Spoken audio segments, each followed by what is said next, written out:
պատասխանեցեք։ Նիկոլ Փաշինյանի մասնակցությունը պատարագին դուք ինչպես եք մեկնաբանում, դա քննադատությունների կենտրոնում է հայտնվել եւ նույնիսկ արդեն Կիրիլի խորհրդականն է ասում, որ Հայաստանի իշխանությունները իրենց սահմանադրական իրավունքները լիազորում են միջամտելով եկեղեցու գործերին։ Կիրիլը Ռուսաստանի հոգևոր առաջնորդ։ Ես հասկացա։ Նախ հարցադրումը կատարելիս պետք է առանձնացնենք հետևյալ հանգամանքները, ով ինչ գործողություններ է կատարում, ով է գործողություններ կատարում որևէ լիազորության շրջանակներում կամ գործում է որպես քաղաքացի։ Իրականում եկեղեցու գործերին որևէ մեկը չի միջամտում եւ երկրորդ կողմը մեդալի այն է, որ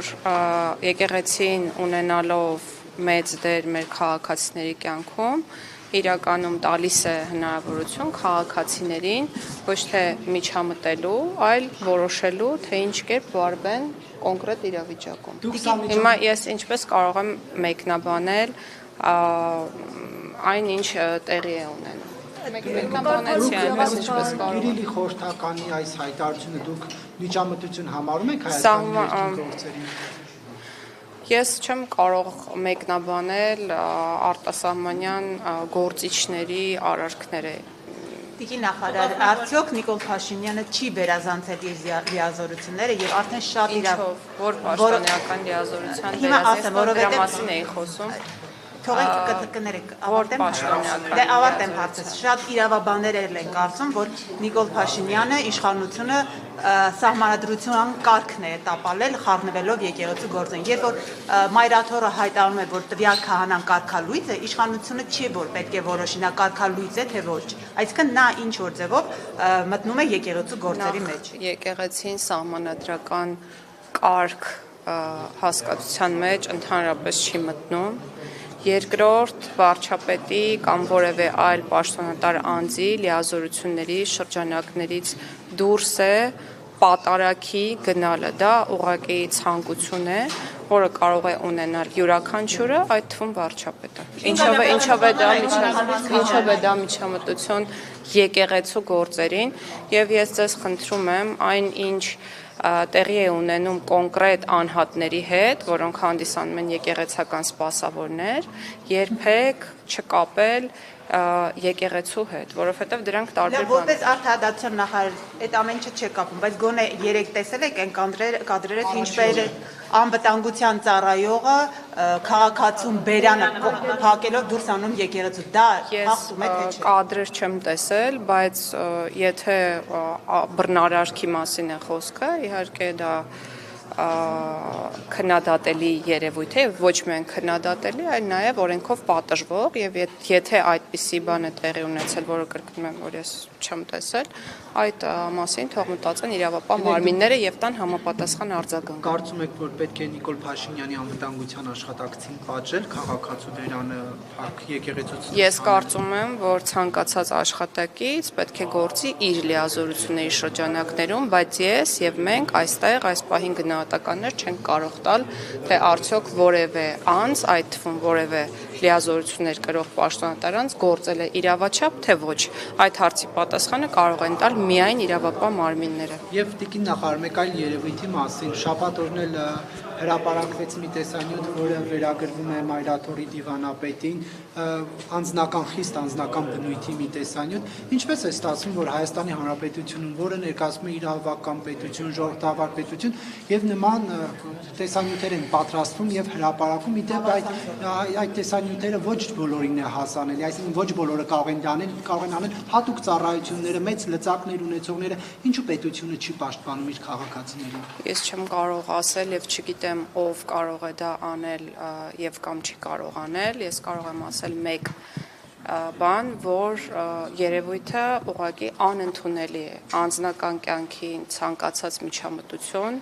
հատկապես եթե դա զուգորդվում է որոշակի տեղեկությունների հրապարակմամբ, անընդունելի է եւ ոչ միայն անընդունելի, այլ նաեւ քրեորեն հետապնդելի է։ Հիմա գործ կա դրանց։ Ես տեղյակ չեմ քրեական գործ։ Ենթադրում եմ, որ վաղ թե ուշ քրեական գործ պետք է լինի, եթե իրապես խոսքը անձնական կամ ընտանեկան գաղտնի կազմող տեղեկությունների հրապարակման մասին է, եւ եթե տեսանյութը fake չէ, ապա ես կարծում եմ, որ անձինք պետք է պարտադիր հաղորդում ներկայացնեն եւ պարտադիր պետք է քրեական գործ քննվի։ Դիմադիրները նշում են, որ գաղտնալսումներ են վերջի շրջանում, արդյոք չի մտահոգում ձեր դեսպաստը եւ չեք զբաղվում դրանով, համատարած Ես ինչով պետք է զբաղվեմ գաղտնալսումներով, խնդրում եմ էլի եթե կարելի է մի քիչ ներքև։ Ինչով պետք է զբաղվեմ ես գաղտնալսումները իրականացվում են կոնկրետ մարմինների կողմից, կոնկրետ նպատակներին համահունչ, իսկ այդ նպատակները կապվում են միայն հանցագործությունների կանխման կամ բացահայտման հետ։ Այլ պատասխան տալ չեմ կարող եւ չկա այլ բնության մեջ այլ պատասխան եւ պետք է նշեմ մեկ բան եւս, որ որպես օպերատիվ միջամտություն կամ օպերատիվ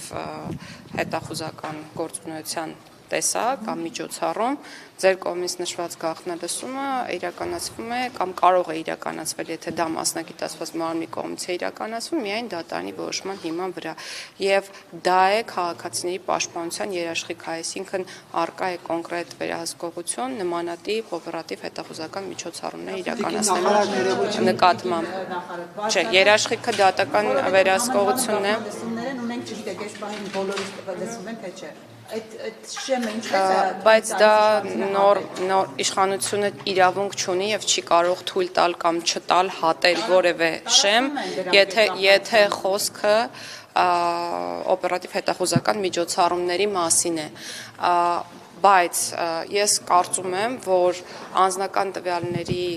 ոչ իրավաչափ օգտագործման, անձնական կյանքի միջամտության հետ կապված բոլոր դեպքերը պետք է արժանանան համապատասխան արձագանքի եւ այն անձինք, որոնք որ ապօրինաբար օգտագործել են անձնական կյանքին առնչվող տեղեկությունները,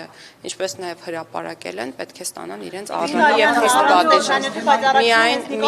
Միայն անձնական կյանքի մասին տեղեկություններ տարածում հենց առաջինը Նիկոլ Փաշինյանի կողմից եղավ առանց տեսանյութի, սակայն մարդկանց անձնական կյանքի վերաբերյալ տարբեր գրառումներ եղան։ Ում կյանքի վերաբերյալ այն հոգևորականի, որը խախտել է գրառումը չկատարել, այդ դեպքի վերաբերյալ հանրային մեծ հետաքրքրություն չէր առաջանա եւ տեսանյութը միգուցե եւ չհայտնվեր համացանցում։ Սա իր ուզում ասել։ Գուցե եւ ոչ։ Գուցե եւ ոչ, բայց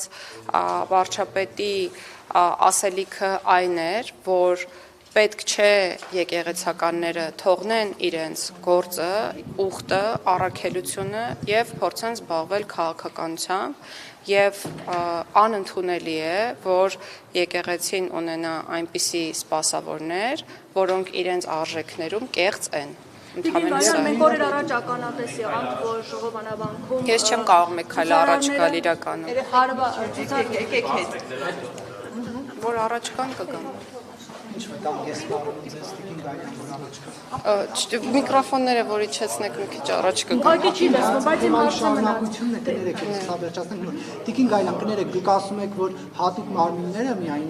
գաղտնալսելու իրավունքի ունեն եւ դա ինչ որ գործառույթների շրջանակներում են լինում։ Կներեք, բայց մենք տեսնում ենք, որ այդ գաղտնալսումները հրապարակվում են իշխանական կամ իշխանամերձ հարթակներում եւ արդեն ակնհայտ է, որ դա եթե ինչ որ գործի շրջանակներում է եղել, ինչու իրավապահ մարմինը չի հրապարակում, այլ լրատվամիջոցները։ Ես չասացի, որ հատուկ մարմիններն ունեն միայն հնարավորություն, ես ասացի, որ իրավաչափ գաղտնալսում իրականացնելու իրավունք եւ հնարավորություն ունեն միայն օպերատիվ հետախուզական գործունեություն իրականացնող մարմինները, ինչը չի բացառում այլ անձանց կողմից ոչ օրինական ճանապարհով գաղտնալսումների իրականացումը, որը եւս քրեորեն հետապնդելի արարք է։ Օրեր առաջ մենք ականատես եղանք, որ Հովանավանքում ցուցարարները կամ ներկաները հարվածում էին լրագրողներին, սեռական բնույթի հայհոյանքներ հնչեցնում, փոչընդոտում, որպեսզի աշխատանքի լրագրողական մասնագիտական գործունեություն ծավալի, այս ամեն ինչին դուք ինչ գնահատական կտաք, միջեմակ իրական գործ հարուցված չէ եւ նաեւ նկատել էր, որ ոստիկանությունը դիտորդի դերում է եւ չէ փորձում կանխարգելել գործողությունները։ Ցանկացած գործողության, որը իրավաչափ չէ, ես վատ եմ վերաբերում։ Դա է իմ Քրեական գնահատականը։ գործ որ հարուցված չի այս մասով։ Ես չգիտեմ քրեական գործ հարուցված է թե ոչ, եթե կան համապատասխան հատկանիշներ, վստահ եմ, որ քրեական գործ կհարուցվի։ Եթե այս Գնահատական չեք տալիս։ Ես արդեն տվեցի իմ գնահատականը, ասացի, որ ցանկացած բռնարարքի լիազորությունների ցանկացած վերազանցմանը ես վատ եմ վերաբերվում։ Եվ դա իմ գնահատականն է։ Տիկին նախարար սահմանադրական փոփոխությունների հետ կապված ինչ նորություն կա։